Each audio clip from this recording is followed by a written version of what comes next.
कि राजनीतिक व्यवस्था में महिला की क्या स्थिति थी। राजनीतिक भाग लेती थी, किसमें? राजनीतिक में भाग लेती थी। इसमें दो चीज़ें थी।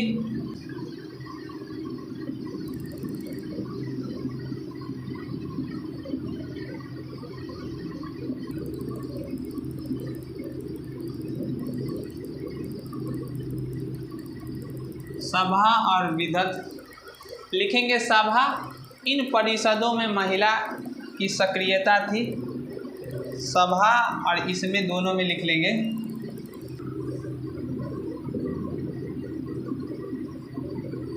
इन परिषदों में महिला की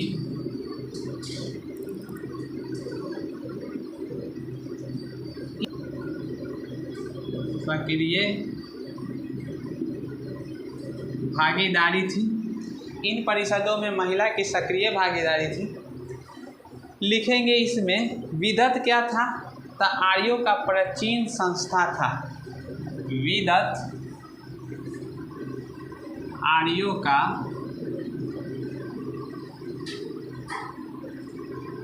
आर्यों की क्या था? प्राचीन संस्था था। यही था कि विधत था, वो क्या था? आर्यों की प्राचीन संस्था थी। लिखेंगे अब इसमें दो था, एक थी सभा और एक थी समिति। सभा, एक था समिति। लिखेंगे सभा और समिति के बारे में। सभा, एक थी समिति। सभा था श्रेष्ठ लोगों की। जो ये सभा था वो किसके था? श्रेष्ठ लोगों की। और समिति में लिखेगा, समिति था सामान्य लोगों की।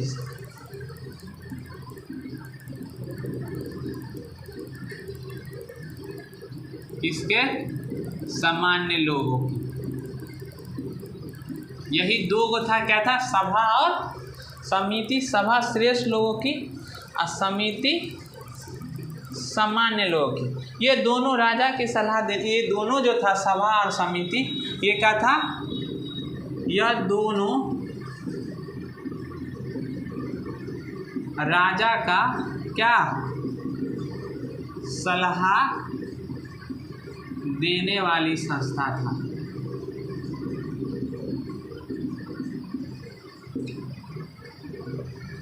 सभा समिति, सभा था श्रेष्ठ लोगों की और ये था जो समिति था वो क्या था? सामान्य लोगों की। तो सभा और जो समिति दोनों था वो क्या थी? कि समिति जो था सामान्य लोगों की, तो ये दोनों क्या था? राजा को सलाह देने वाली संस्था था। सो यही है, इस दोनों में देख लेंगे। उसके बाद लिख लीजिएगा समिति। समिति के बारे में लिखेगा। समिति केंद्रीय राजनीतिक संस्था थी। समिति केंद्रीय राजनीतिक संस्था थी।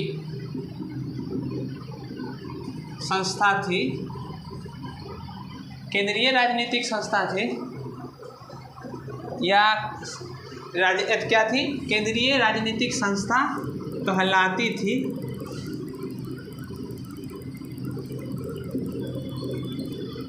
लिख लीजिएगा। जो राजा के नियुक्त या पद युक्त सहित उस पर नियंत्रण रखती थी। जो राजा को क्या करते थे? नियुक्त, मतलब नियुक्ति करना, या पद युक्त मतलब पद से हटा देना। पद युक्त या नियुक्त, ये दोनों क्या था? समिति जी थी। तो वही समिति के द्वारा क्या होता था? राजा को चुना जाता था और उसी के द्वारा क्या होती थी, राजा को हटाया जाता। यही ना क्लियर, दोनों हो गया, यही दो गो हो गया कि राजा को जो उस समय में था कहा ना कबीला होती थी, उस समय अभी ऋग वैदिक काल चल रहा है, अब कबीला जो है तो कबीला का क्या हो गया सरदार, तो सरदार एक नौ राजा कहलाएं। तो यहाँ पे कर व्यवस्था है नहीं, कर अपना इच्छा अनुसार दे सकते आप, तो राजा कबीलाए द्वारा, तो उसमें क्या थी समिति होता था।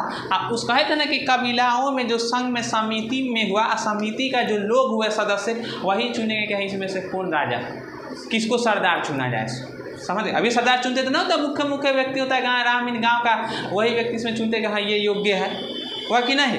तो वही व्यवस्था तो कर रहा है उस समय में इतना सब, मतलब कि अभी की तरह जैसे लोकतांत्रिक सरकार में ऐसे नहीं हो रहा, जनता चुन रहा है, डायरेक्ट हम अपना प्रतिनिधि को चुनते, प्रतिनिधि उनको चुन लेते हैं। तो वही समिति हुआ, तो समिति क्या हो गई कि समिति मुख्य रूप से वही कबीला ही के लोग हैं। तो वही कहा कि एकदम बहुत अच्छी तरह प्रणाली चुन रही, राजा डायरेक्टर नहीं चुनाया जा रहा। तो कहा कि वंशीय परंपरा ही थी, लेकिन वंशीय परंपरा में भी क्या था कि अब क्या समिति के द्वारा चुना जा रहा था। सो ये समिति चुन रही है यहाँ पे, सो कह रहा। तो यही महिला की स्थिति भी कहा कि सबसे अच्छा ऋग वैदिक में कहे हुए हैं कि सब कुछ कैसी व्यवस्था होगी, बहुत अच्छी व्यवस्थाएं होगी। सो तब महिला राजनीतिक में भाग लेती थी, दो तरह से सभा और विधत में बटा हुआ था, जिसमें क्या था इन परिषदों में महिला की सक्रिय भागीदारी थी, मतलब दोनों में भाग लेते थे। मतलब सभा और विधत, मतलब कि जो ये दोनों है या समिति, सभा समिति, इसमें महिलाएं भाग ले रही है। तो महिला क्या हो रही है, डायरेक्ट राजा को भी चुन रही है, डायरेक्ट प्रशासन में भी है, वो राजनीतिक रूप से भी है कि नहीं।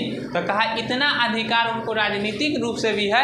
तो आर्यों का प्राचीन संस्था थी। अब कहा सभा श्रेष्ठ लोगों की थी और समिति कैसे लोगों के लिए था, सामान्य लोगों की थी। ये दोनों राजा के सलाह देने वाली संस्था थी, कौन सी, समिति। और ये केंद्रीय राजनीतिक संस्था कहलाती थी, जो राजा को नियुक्त या पदच्युत क्या कर सकते थे, क्या नियुक्त कर सकता था या हटा सकती थी। अब कहा गया कि बलि कर, अब नेक्स्ट पॉइंट लिखेगा बलि कर, मिटा दें इसको।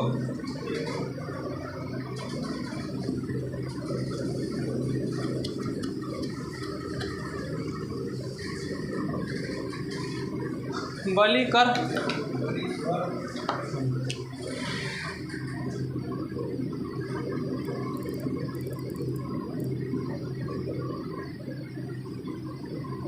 देखिएगा, बलि कर, बलि कर एक प्रकार का क्या था, एक प्रकार का कर था।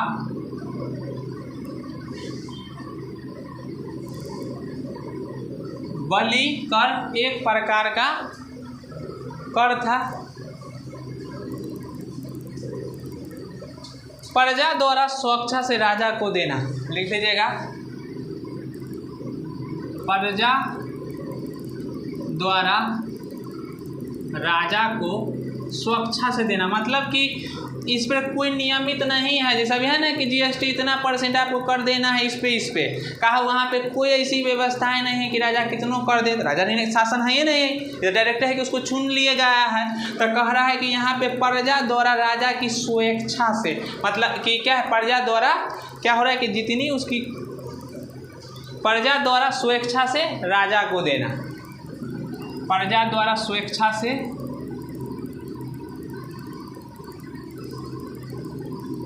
राजा को देना।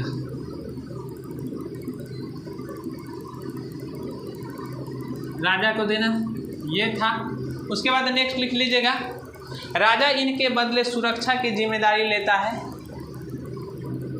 राजा इनके बदले सुरक्षा का जिम्मेदारी लेता है, सुरक्षा का जिम्मेदारी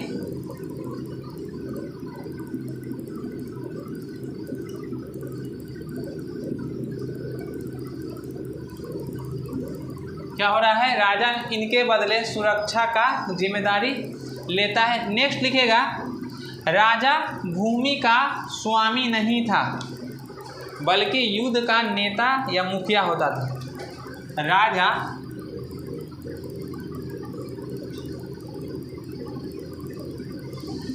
भूमि का स्वामी नहीं था,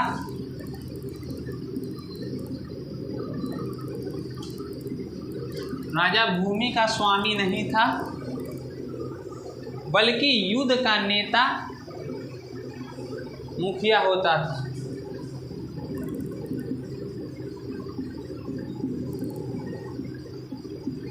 बल्कि युद्ध का नेता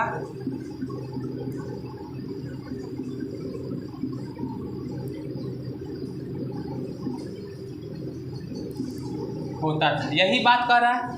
तो कह रहा है कि अगर आप जो कहे थे ना राजा के बदला में कि राजा जो है तो उससे डायरेक्ट सुन रहा है, तो कहा बलि जो कर थी, तो यही ना बलि जो कर था वो आगे चल करके बलि पर था क्या हो गई थी, अलग तरह से बलि हो गई थी। तो वही कहा यहाँ पे प्रजा द्वारा स्वेच्छा से राजा को देना एक कर व्यवस्था के नाम था।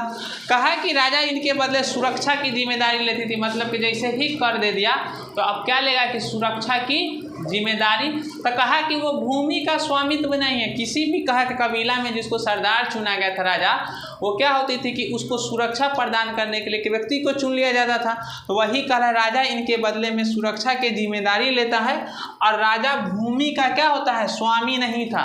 क्या था, राजा भूमि का स्वामी नहीं था, बल्कि क्या है, युद्ध का नेता या मुखिया होता था। मतलब कि पूरा भूमि पर पहले, अब बाद में राजा बताते हो ना कि भूमि पूरा उनके अधीन हो गई थी। अब कहा कि भूमि का इनके अधीन है। जैसे अभी है सरकार, तो जनता चुन लिया है, और जनता चुन रही है तो जनता के अनुसार ना सरकार को कार्य करना है। कि सरकार थोड़ी ना अपना मन से तानाशाही कुछ भी करने लगेगा।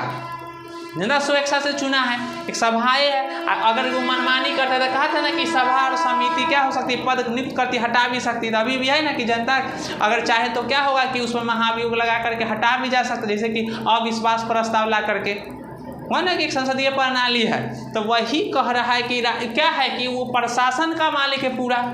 मतलब कि भूमि, जैसे कि भूमि है, अगर उस पर कोई कार्य करना चाहे तो उस पर क्या होगा कि प्रणाली है, नियम प्रणाली है। तो वही कह रहा है कि राजा भूमि का स्वामी नहीं था, बल्कि क्या था, युद्ध का नेता के रूप में उसको चुना गया था। नेक्स्ट पॉइंट लिखेगा, ऋग्वेद में राजा को गोप्ता या जनस्य अर्थात कबीलों के संरक्षक। नेक्स्ट पॉइंट लिखेगा, ऋग्वेद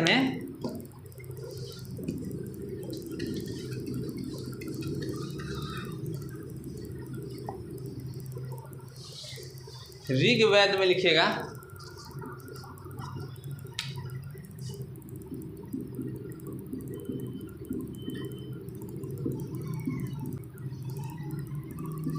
राजा को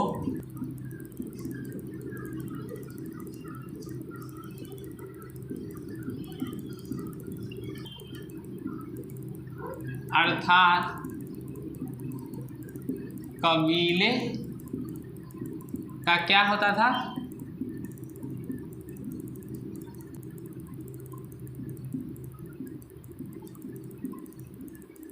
तथा पूरा भेदता अर्थात नगरों पर विजय पाने वाला कहा गया। अर्थात नगरों पर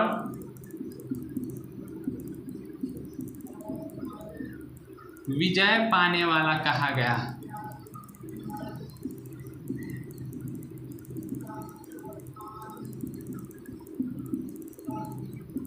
यही है, ऋग्वेद में राजा को क्या कहा जाता था, गोप्ता।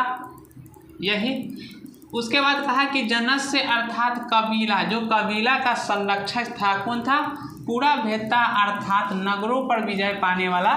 कहा कि ये जो था ऋग्वेद में राजा, वो क्या था, नगरों पर विजय पाने वाला कहा गया इसके स्वरूप में। नेक्स्ट पॉइंट लिखेगा, गणपति या ज्येष्ठ कुछ गैर राजशाही राज्य था। गणपति या ज्येष्ठ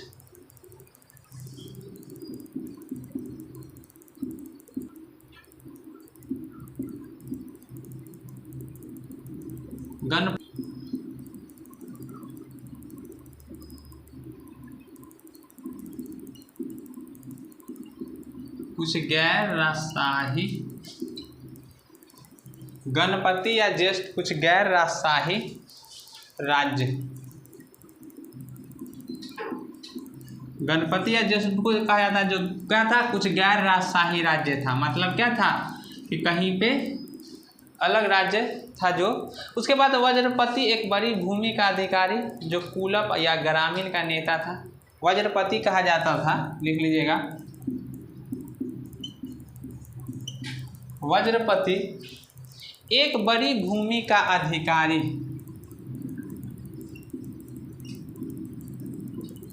एक बड़ी भूमि का अधिकारी, वज्रपति एक बड़ी भूमि के अधिकारी जो कुलप और ग्रामीण का नेता था, जो कुलप और ग्रामीण का नेता था,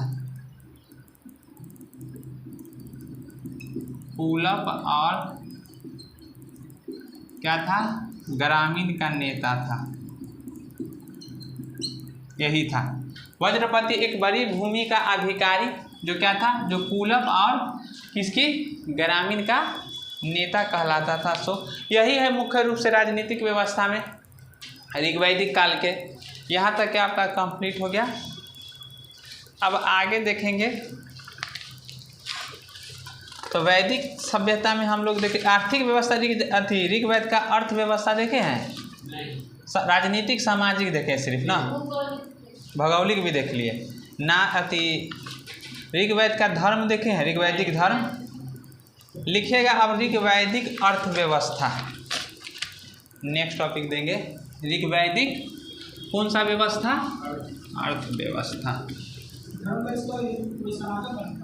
सनातन धर्म न था,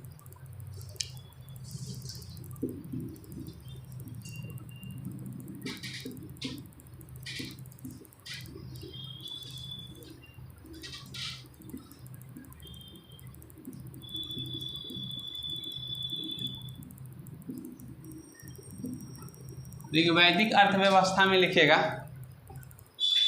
ऋग्वैदिक काल में आर्यों की संस्कृति, ऋग्वैदिक काल में आर्यों की संस्कृति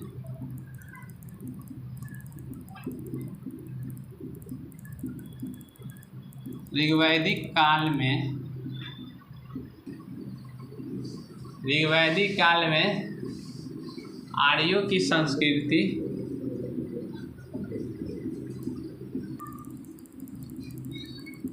ग्रामीण एवं कबीलाई थी। वो सब बेकार होता है, वो सब सिचुएशन। ऋग्वैदिक काल में आर्यों की संस्कृति ग्रामीण एवं कबीलाई थी। पशुपालन प्राथमिक पेशा कबीलाई थी।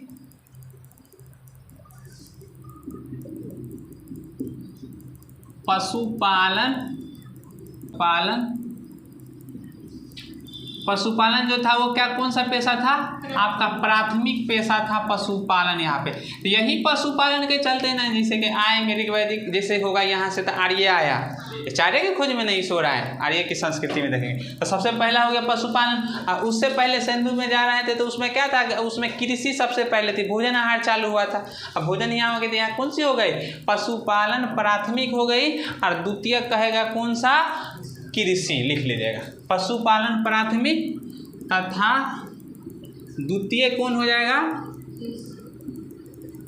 कृषि, द्वितीय होगा कृषि। समझ गए, यही है ऋग्वैदिक काल में आर्यों की संस्कृति ग्रामीण कबीलाई थी, पशुपालन प्राथमिक तथा द्वितीय कौन था, कृषि। यही थी ऋग्वैदिक व्यवस्था में। कंफ्यूज ना हो जाएगा, सिंधु ऋग्वैदिक में घुलिया जाता है कि ये में एकदम क्लियर करिए। यहाँ पे पशुपालन, सिंधु, कृषि, समझ गए, क्लियर है ना। नेक्स्ट पॉइंट लिखिएगा। इस काल में तो अब सबसे ज़्यादा क्या हो गया, पशुपालन। तो सबसे ज़्यादा इम्पोर्टेंट कौन हो जाएगा, गाय, पशु ही ना होगा सबसे इम्पोर्टेंट। तो लिख लेंगे कि इस काल में गाय को पवित्र पशु माना जाता था।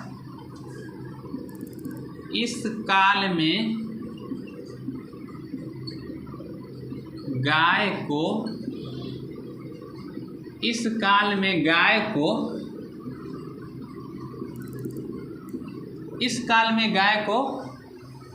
पवित्र पशु माना जाता था,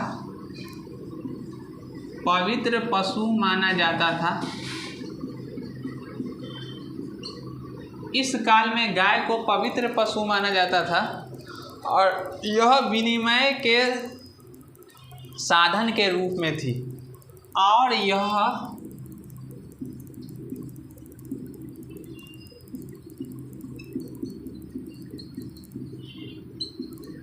विनिमय के साधन के रूप में थी। क्या था कि इस काल में गाय को क्या कहा गया, पवित्र पशु कहा गया, पशु माना जाता था। और यह विनिमय के साधन का रूप, मतलब गाय जो था विनिमय प्रणाली, मतलब लेन देन हो रहा था ना, तो कह रहा था कि गाय लेन और देन में मुख्य रूप से ये मुख्य साधन थी कि गाय के द्वारा क्या हो रहा था, अदला बदली हो रही थी। किस रूप में, अर्थ के रूप में। ऐसा है नहीं तो किसका हो रहा है, मुख्य रूप से गाय का ही लेन देन चल रही है इस काल में। नेक्स्ट पॉइंट लिख लेंगे कि आर्यों की अधिकांश लड़ाई, आर्यों की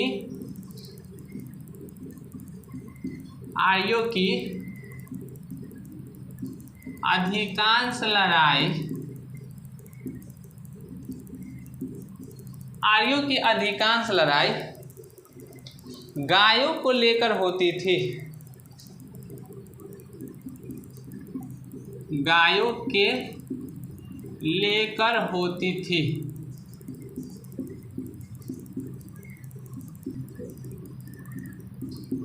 गाय को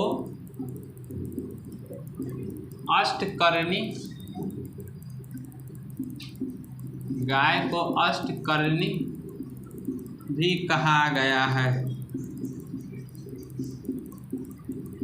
यही है कि आर्यों की अधिकांश लड़ाई क्या थी, गायों के लेकर के होती थी। किसको लेकर के, गायों के लेकर के होती थी।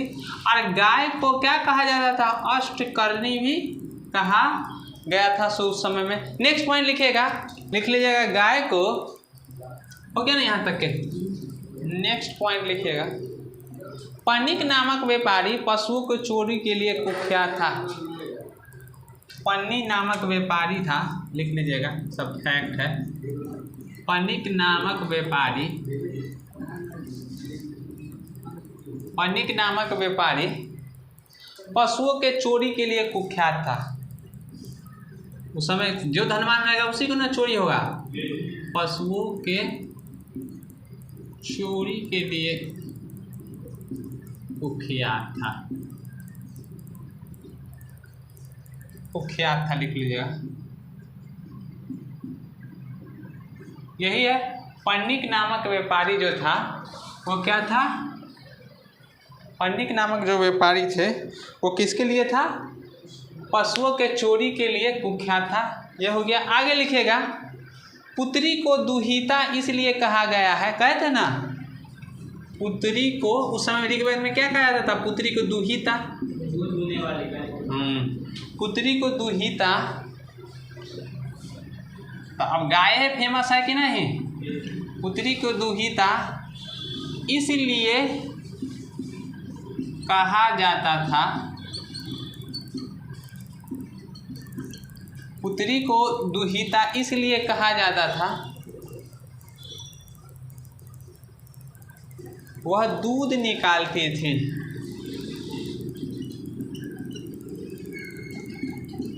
वह दूध निकालती थी। क्या निकालती थी, दूध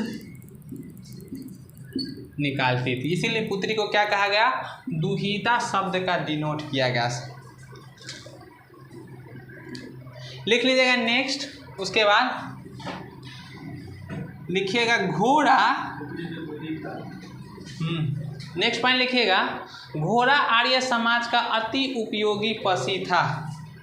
घोड़ा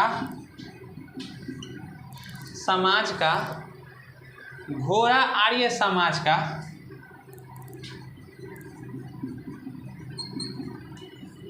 घोड़ा आर्य समाज का अति उपयोगी पशु, घोड़ा आर्य समाज का अति उपयोगी पशु, घोड़ा आर्य समाज का क्या था, अति उपयोगी पशु था। और सबसे मुख्य पशु कौन कहेगा, गाय को कहेंगे। ठीक है, मिटा दे, चलिए आगे।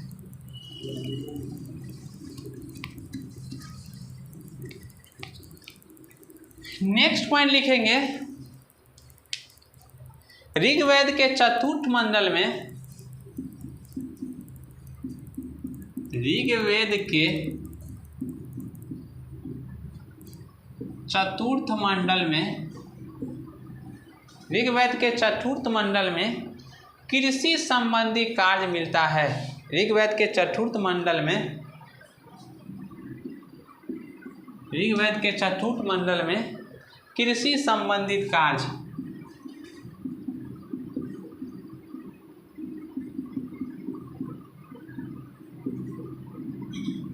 कृषि संबंधित कार्य मिलता है। ऋग्वेद के चतुर्थ मंडल में कृषि संबंधित कार्य मिलता है। इसमें एक ही अनाज, इसमें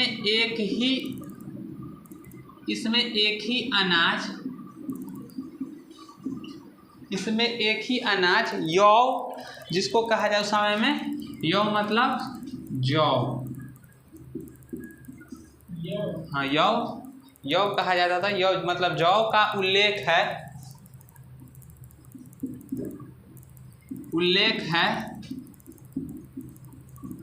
जौ का उल्लेख है। कृषि संबंधी केवल 3 ही शब्द है, लिख लीजिएगा। कृषि संबंधित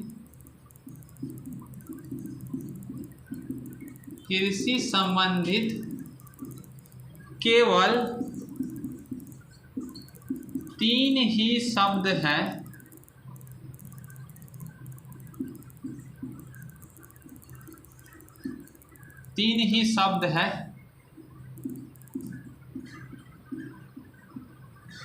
कई गो शब्द है? कृषि संबंधित केवल 3 ही शब्द है। कितना शब्द है? 3 ही शब्द है। तो तीनों शब्द में कौन कौन सा शब्द है सो लिख लेंगे। उर्दर,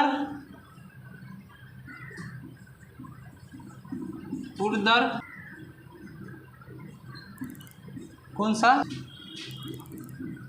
धान्य का अर्थ अनाज होता है।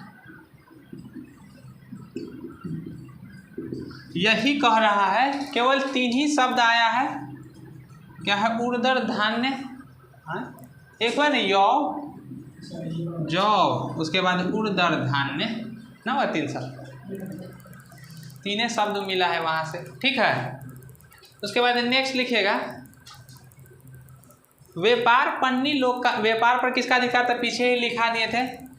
व्यापार पन्नी लोगों का अधिकार था, लिख लीजिएगा। व्यापार पर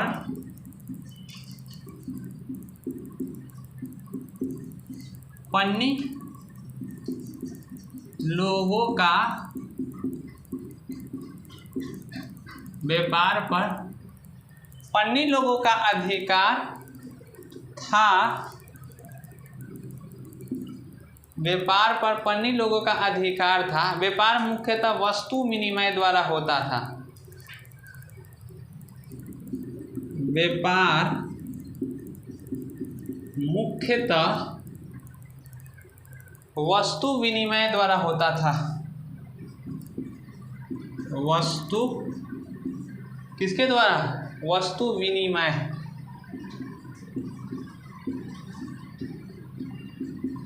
वस्तु विनिमय द्वारा होता था। व्यापार पन्नी लोगों का अधिकार था। व्यापार मुख्यतः किसके द्वारा होती थी? वस्तु विनिमय द्वारा होता था। सो उसके बाद लिखेगा निष्क, हो गया। नेक्स्ट पॉइंट लिखेंगे निष्क, लिखेगा निष्क।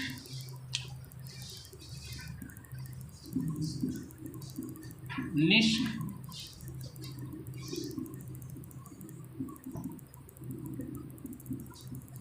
स्वर्ण आभूषण, निष्क सोने का बना। यही होता था। निष्क जो शब्द है वो स्वर्ण आभूषण के लिए कहा गया है। जो स्वर्ण आभूषण या किसकी होती थी? सोने की बनी होती थी। उसके बाद लिखेगा वेकनाट।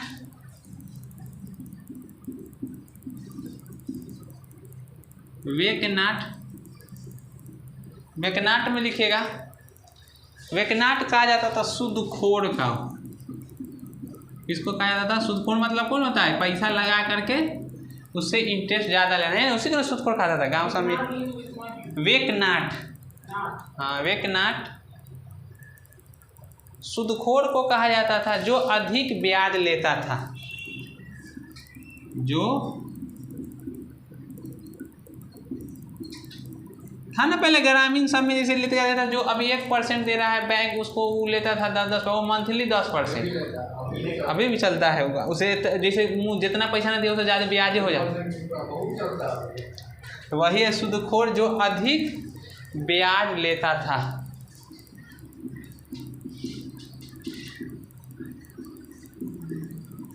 जो अधिक ब्याज लेता था। लिखिएगा सोने के लिए हिरण्य शब्द मिलता है। नेक्स्ट पॉइंट लिखेगा, सोने के लिए हिरण्य शब्द मिलता है। कौन सा शब्द मिलता है? लिखेगा हिरण्य। सोने के लिए हिरण्य शब्द मिलता है, लिख लिए।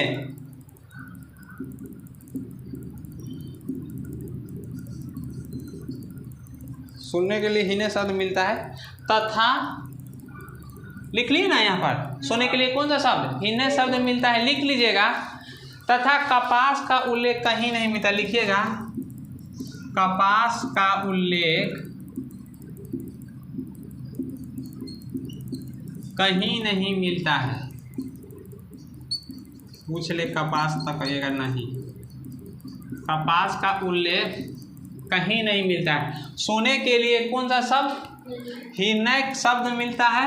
और कपास के लिए क्या है? कपास का उल्लेख कहीं भी ऋग्वैदिक सभ्यता में नहीं हुई है। ठीक है, क्लियर? कहीं गलती ना करिएगा, 1 नंबर भी आपको इतना पढ़ा दे रहे हैं कि 1 नंबर भी गलती ना होगा। कुछ भी पूछे, शब्द पूछे, फैक्ट पूछे, मंत्र पूछे, छोटका वाला में तो ये सब पूछबो ना करेगा। तनका स्टैंडर्ड एग्जाम में जगह डेप्थ में जाता है मैं तो उसमें तो ले जाएगा यहाँ, तो आप ले चलिए, आपका जहाँ इच्छा है वहाँ ले चलिए।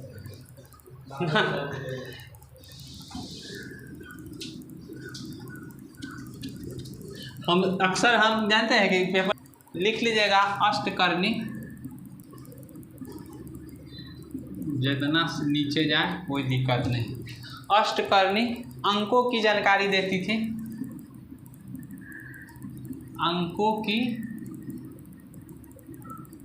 क्या देती थी? जानकारी। आयस है, आयस होता ना, श्याम आयस ना कहा जाता था, वहाँ पे प्रयोग किया गया था। आयस मतलब क्या था? तांबा का। श्याम आयस मतलब लोहा का प्रयोग किया गया था, है ना? तो यहाँ पे आयस मतलब लिखेगा तांबा या कांसे, जिनका भी देना है। हाँ लौह लिख लीजिएगा, लोहा, लौह के बारे में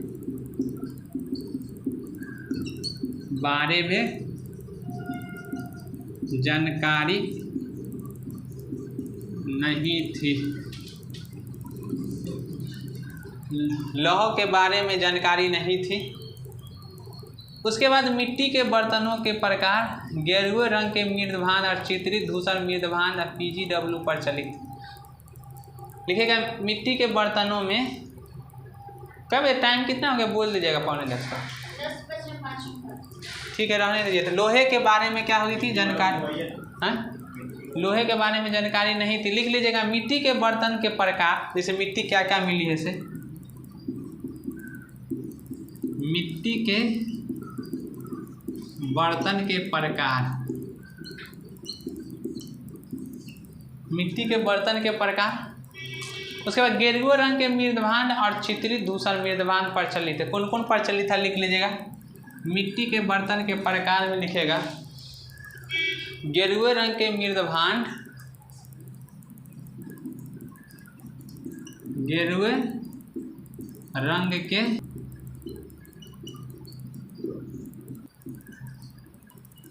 चित्रित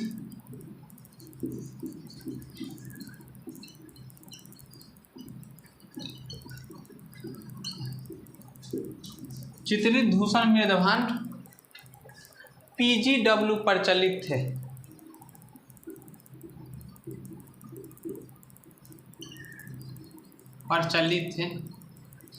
हो गया क्लियर? यही है, समझिए ना यहाँ तक के।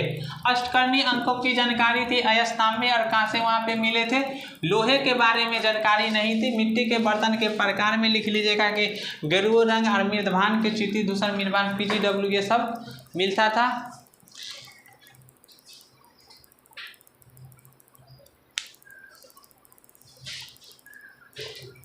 उद्योग कैसा था? तो सीमित था, क्योंकि यहाँ पर क्या थे, प्राइमरी रूप से पशुपालन था, दूसरा कृषि उतनी प्रचलित थी नहीं, यही था। उसके बाद केवल क्या था, आंतरिक व्यापार होती थी, आंतरिक व्यापार ही होता था, यहाँ पे कोई बाहरी व्यापार नहीं थी, लिख लीजिएगा। ऋग्वेद में क्या था, केवल आंतरिक व्यापार होती थी, जिसमें क्या था, गाय और कृषि का ना प्रयोग किया गया था, बाहरी क्या होगा। क्लियर हो गया? ये खत्म हो गया। अब कल पढ़ लेंगे कौन सा, वैदिक धर्म। वैदिक धर्म के बाद आपका कंप्लीट हो गया सामाजिक आर्थिक राजनीतिक धर्म। पहले वेद पूरा संस्कृतिक पढ़ा दिए थे, तो ऋग्वेद आपका कंप्लीट हो गया ना। यहाँ तक पूरी समझ में आएगी ना कि ऋग्वेद है क्या, पूरी इस वर्ष ये पूरा सब भी समाधान है। धर्म देख लिए, राजनीतिक देख ली, संस्कृति, कहूँ पर कोई विभेद नहीं है, कहीं कर्मकांड नहीं चले। यहाँ से अभी कबीला राजा में चुना हुआ है, उसको भी समिति चुन रहा है, टैक्स कोई कर है नहीं, स्वेच्छा के अनुसार है, कौन अपना जो मन हो कर देंगे। राजा को राजा नहीं होगा, भूमि के स्वामित्व का मालिक नहीं है, सिर्फ किसके मालिक है, तो वो सिर्फ मालिक है किस चीज़ की, तो अब खाली क्या है कि जो बाहरी युद्ध होने वाली है, वो बाहरी युद्ध कबीलाओं के सुरक्षा के लिए सिर्फ राजा को बनाया गया, तो है ना पूरी साथी। तो अब यहाँ पर कोई भी जैसे ही नेगेटिव का यहाँ पर कोई भी आ जाए कि कर्मकांड नकारात्मक, डायरेक्ट उत्तर वैदिक में चले जाएंगे, ऋग्वैदिक में, जहाँ भी आ जाएगा सुव्यवस्थित सब कुछ अच्छा परंपरा सब किसमें आ जाएंगे, ऋग्वैदिक काल। तो कहीं से पूछे क्लियर कर लेंगे, क्वेश्चन नहीं हो आ रहा है फैक्ट तुरंत चलाएंगे यहाँ पे, यही व्यवस्था है। ज़्यादा तो आप